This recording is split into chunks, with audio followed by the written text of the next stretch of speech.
안녕하십니까, 텐트커피 위철원입니다.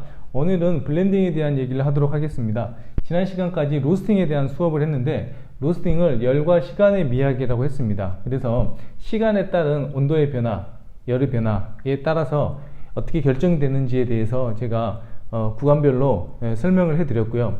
오늘은 블렌딩에 대한 얘기를 할 텐데, 로스팅이 열과 시간의 미학 정도라면 블렌딩은 좀 더 차원이 높은 단계죠. 그래서 아트의 경지죠. 예술의 경지. 그 예술로서의 블렌딩. 블렌딩을 하는 이유는 뭘까요? 첫 번째가 블렌딩을 하게 되면 복잡성이 생기죠. 자, 뭐 첫 번째 단계는 그런 게 있을 수가 있겠죠.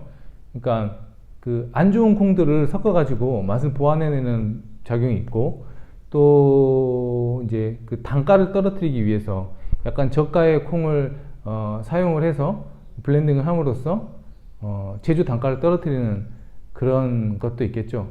그렇지만 요즘의 어떤 트렌드를 보면 그리고 그 이탈리안 로스터리들의 어떤 그 사례를 보면 단순히 이 블렌딩이라는 게 그 단가를 떨어뜨리는 측면이 아니라, 맛을 보완하는 측면이 아니라, 어떤 회사의 그 어떤 그 고유의 어떤 그 맛을 창조해내는 회사의 어떤 정체성을 드러내는 그런 단계의 수준인 것 같아요, 제 생각에는. 그래서 그 단종으로서 나오는 맛들이 있는데, 단종에서 표현해낼 수 없는 부분들을 그 블렌딩을 함으로써 이렇게 서로 보완이 되는 거죠. 단순히 1 플러스 1이 2가 되는 게 아니라 2 이상, 뭐 3이 된다든지, 맛의 어떤 상승작용이 있을 수가 있어요. 그렇죠? 섞음으로써. 그래서 제가 저번 시간에 그 단맛과 이런 바디감이 프로파일상 같이 가는 부분이 있고, 맞물려서 가는 부분이 있고, 어떤 신맛과 향, 그러니까 높은 온도로 열을 가했을 때 향이 강조되는 거, 그리고 어떤 프로파일상 급하게 올라가는 프로파일에서 이 신맛이 강조되는 걸 했죠. 그래서 이걸 보면, 어떻게 보면 이 단맛과 신맛이 공존하기가 힘든 부분이 있죠. 그래서 복잡성이라 얘기하는 이 부분은 사실은 엄밀히 말해서 이러한 단맛과 신맛이 공존하는 부분이에요. 예. 그래서 이런 복잡성을 만들기 위해서 블렌딩을 하는 케이스가 많다고 봅니다.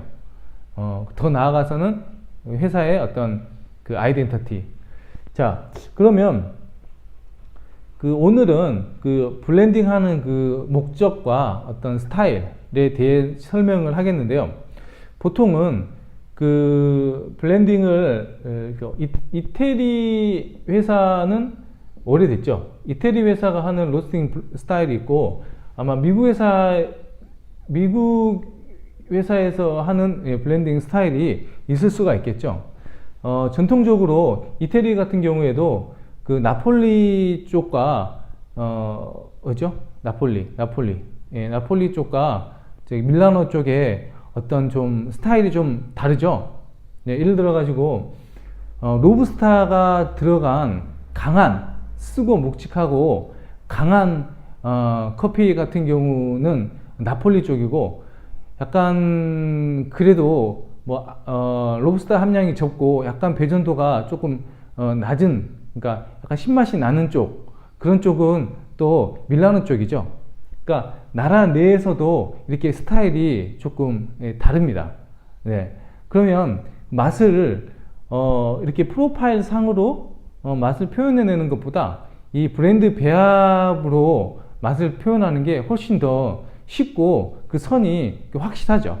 그래서 이제 그 어떤 재료로 맛을 막 이렇게 표현을 해야 되는, 재료에 의존하는 그런 로스팅이 아니라 어떤 프로덕션 로스팅, 그런 부분들에 있어서는 그 안정성이 어떤 맛보다는 더 우선이 되는 게 있어요. 그러니까 납품을 한다든지 아니면 제품을 내놨을 때 그 맛의 안정성, 네, 그렇기 때문에 그 맛의 안정성을 지키기 위해서 이 블렌딩을 합니다. 예를 들어서 스페셜티 콩을 주문을 했는데 그 백마다 맛이 달라질 수가 있어요. 같은 로트라도. 그러니까 굉장히 불안하죠. 예, 그리고 그 전에 나왔던 작년에는 그 지역 그 농장 커피가 생도가 좋았는데 올해는 뭐 작황이 망쳐서 안 들어와 이럴 수도 있죠. 맛이 달라졌어. 이럴 경우에 이 그냥 개인 샵 같은 경우에는 이렇게 큰 문제가 안 돼도 이런 이렇게 그 납품을 주로 하는 프로덕션 로스팅을 하는 업체에서는 그러니까 수급의 안정성 또 그렇기 위해서 이렇게 블렌딩을 하고 합니다. 그래서 전통적으로 이태리는 제가 예전에 얘기를 했듯이 이태리 커피 같은 경우에는 어떤 자기들 나름대로 이 커피의 종주국이라는 그 자부심이 강합니다. 우리가 그 김치를 우리 종주국으로 보는 것처럼 아마 일리라든지 뭐 라바짜라든지 또 뭐 세가프레도 이런 회사들은 네, 자부심이 대단하겠죠. 네. 그리고 미국의 예를 들어 스타벅스로 대변되는 그죠. 그래서 얘네들은 약간 무시하는 경향이 있는 것 같아요. 그러니까 살아 생전에 그 닥터 일리 지금은 돌아가셨지만 그분의 인터뷰를 제가 본 적이 있는데 어떤 느낌이냐면 우리 이제 스타벅스랑 이렇게 비교를 했나 봐요. 질문자가. 그랬더니 그쪽은 커피를 이렇게 마시는 거고 우리는 커피를 음미한다라고 이제 썼더라고요. 그러니까 어떤 그 느낌이 정말 얘네들을 어떤 좀 하등하게 보는 그런 느낌이었어요. 그러니까 우리가 뭐 미국, 일본에서 이제 그 제 생각입니다. 저희 주관적인 생각이니까 일본에서 뭐 김치를 만들면 맛있게 만들었네 하면서도 우리 그 내면 깊은 곳에서는 그래 이런 게 있을 수 있겠죠. 예, 그래서 전통적으로 이태리 커피 같은 경우에는 좀 그 로부스타가 좀 들어갑니다. 로부스타 함량이. 그런데 이제 어떤 이제 미국 스타벅스를 위시한 미국 회사들이 처음에 이제 어쨌든 뭐 목표가 있어야 될 거 아니야. 그래서 일일이 겨냥을 해서 이태리 커피를 겨냥을 해서 이쪽에서 이제 그 로스팅을 스타벅스에서 로스팅을 어떻게 했냐면 그 고지대 커피 아마 그 지형상 여기가 이제 여기가 미국 여기가 캐나다고 여기가 미국이고 여기가 이제 뭐 남미가 되겠죠. 그러면 이런 중미 지역의 고지대 커피를 이제 지역적으로 가깝잖아요. 그래서 트럭으로 가지고 와가지고 멀리서 가지고 오는 것보다 아프리카나 이런 쪽보다 그래서 여기서 많이 갖다가 쓴 것 같아요. 그래서 이제 트럭 운송이 그 육로로 통한 이송이 가능하니까 그래서 여기 뭐 코스타리카라든지 뭐 과테말라라든지 뭐 이런 이제 뭐 니카라가 뭐 이런 것들을 갖다가 썼겠죠. 네, 갖다가 썼는데 그래서 고지대에 있는 콩을 아라비카 콩을 중심으로 스타벅스가 100% 아라비카 콩으로 로스팅 시작합니다. 그러다 보니까 어떤 문제가 이제 저 추측입니다. 발생했냐? 이제 스타벅스 메뉴 같은 경우에는 이 스타벅스가 결국에는 메뉴의 승리로 성공한 회사라고 생각을 합니다. 뭐 문화 마케팅, 뭐 감성 마케팅 이런 얘기를 하는데 결국에는 소비자들은 굉장히 냉정하잖아요. 맛있어야지 다시 찾습니다. 쉬는 공간 이런 것도 중요하지만 결국에는 음료가 성공을 한 거죠.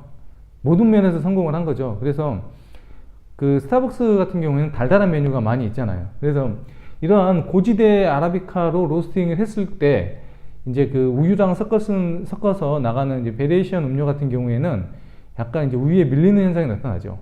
근데 아라비카를 포기하면 어떤 좀 정체성에 문제가 생기니까 그래서 이제 많은 콩들을 제가 봐온 결과 그리고 스타벅스 같은 경우에는 인도네시아 콩들이 단종으로도 많이 팔리고 있습니다. 만델린, 케냐. 그러니까 인도네시아 쪽, 아시아 쪽 콩이 많이 팔려요. 단종으로도 볶아가지고 많이 나가요. 그러니까 뭐 케냐 뭐 이런 것도 있지, 코스타리카 이런 것도 있지만 그 만델린이 항상 있었어요. 네. 그리고 비율을 보면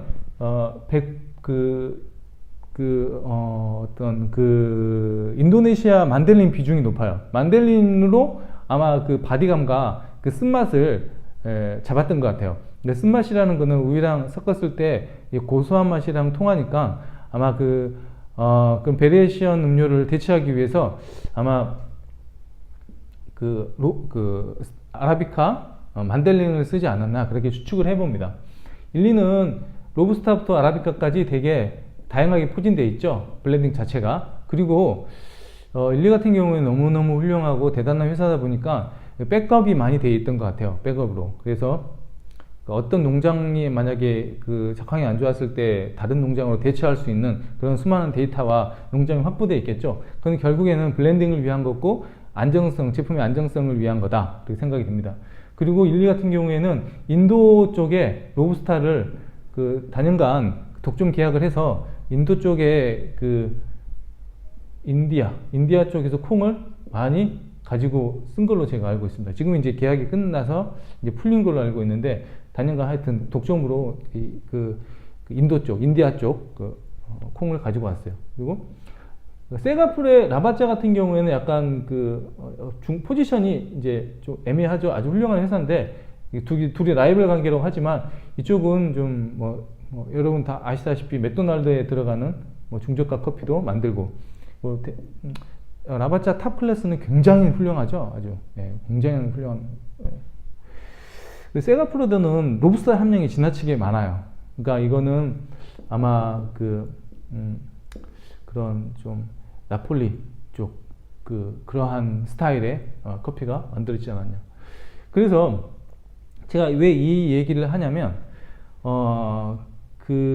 이렇게 로스팅의 블렌딩 비율과 스타일이 생겨나는 거는 어떠한 전략적으로 내지만 어떤 시대의 어떤 요구 그런 거에 의해서 아니면 문화적으로 또 이렇게 블렌딩 비율은 이제 계속 바뀌어 나가는 겁니다. 블렌딩 비율은 계속 바뀌어 나가는 겁니다. 그래서 결국에는 블렌딩이라는 거는 컴플렉시티, 복잡성을 확보하기 위해서 플러스 안정성을 확보하기 위해서 더 나아가 어떤 회사의 아이덴티티를 확보하기 위해서 블렌딩을 하는 것이다. 공존할 수 없는 부분들에 대한 복잡성, 그리고 안정성, 그리고 아이덴티티, 그리고 각 회사마다 그러한 걸 기반으로 해서 블렌딩을 하고 또 전략적으로 블렌딩 비율이 바뀔 수가 있다. 네. 하여튼 이러한 그러한 원리에 의해서 블렌딩 결정된다는 거고요. 다음 시간에는 블렌딩 비율에 대한 것 그리고 실제로 블렌딩을 어떻게 해야 되는지에 대한 설명을 하도록 하겠습니다. 감사합니다.